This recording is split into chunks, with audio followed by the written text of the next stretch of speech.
We were taught beautiful things by this man, Prophet Muhammad, may peace be upon him. He taught us to love and to care for. Yes, brother. My name is Mubin Solkar and I'm a lawyer by profession.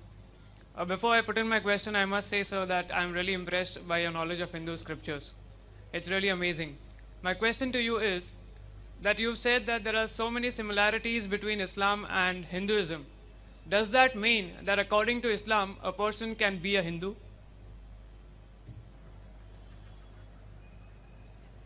The brother asked a very critical question, that since I've pointed so many similarities between Islam and Hinduism, does it mean that according to Islam, a person can be a Hindu? Brother, if by the term Hindu you mean a geographical definition, a person who lives in India, then according to Islam, there's no problem in a person being an Indian. I am an Indian and I'm a practicing Muslim. I'm proud of my country, India, and I'm proud to be a Muslim. So there's no problem in Islam if you are an Indian and practicing Islam. But if you mean by the term Hindu, a person who follows the religious scriptures of Hinduism, then I've got no objection as long as that Hindu strictly follows the established truths of the scriptures of Hinduism. What do I mean by established truth? Established truth means those truths mentioned in the Hindu scriptures which have been reconfirmed by the last and final revelation of God, that's the glorious Quran. And I'm referring to Vedas and the Quran, which I talked in my lecture. Both of them, they believe that there's one God. They believe in the messengers. They believe the last messenger, Prophet Muhammad sallallahu alaihi wasallam. They believe in the hereafter. If they believe in all these established facts, I've got no objection.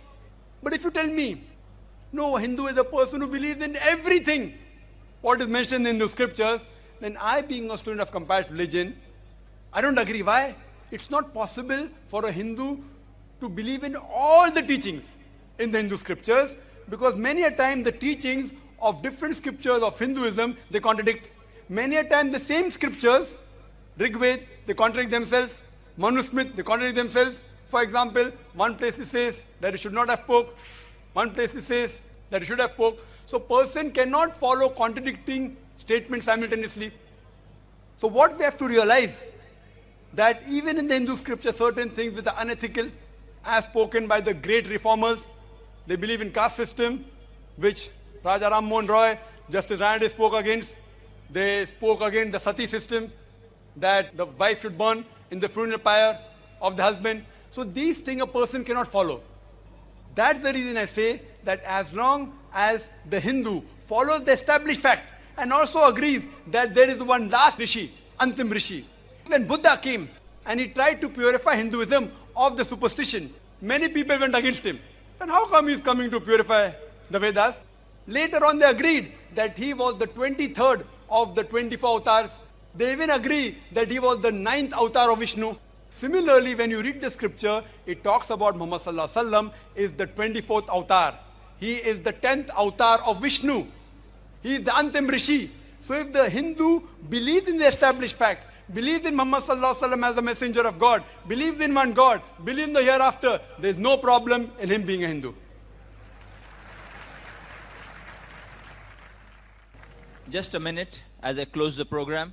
Though Dr. Zakir would love to answer questions, I think for another 1, 2, 3, 4 hours, the rules here do not permit us to continue. I have got a finite ultimatum to close the program. If you have any further questions on the topic, or on Islam, or on comparative religion, you are most welcome to get in touch with the IRF or attend our lectures, followed by open question and answer sessions, which we have after any kind of lecture on Saturday at 4 p.m., every Sunday at 10:30 p.m. for gents, and on Monday for ladies at 3 p.m. Those who have not filled up the guest registration slip are kindly requested to do so at the registration counter while leaving, so that you can be in touch and we may be able to inform you of our program. Lastly, we thank Allah subhanahu wa ta'ala for making this program possible. On behalf of the IRF and our organizing committees, I thank all our guests, the press, and all the professionals who are involved in the running of this program, as well as our staff and volunteers, and all persons who have helped us in making this program successful especially with the help of Allah subhanahu wa ta'ala. Jazakallah. Assalamu alaikum. Because I'm happy, I'm a Muslim, that's what makes me happy, and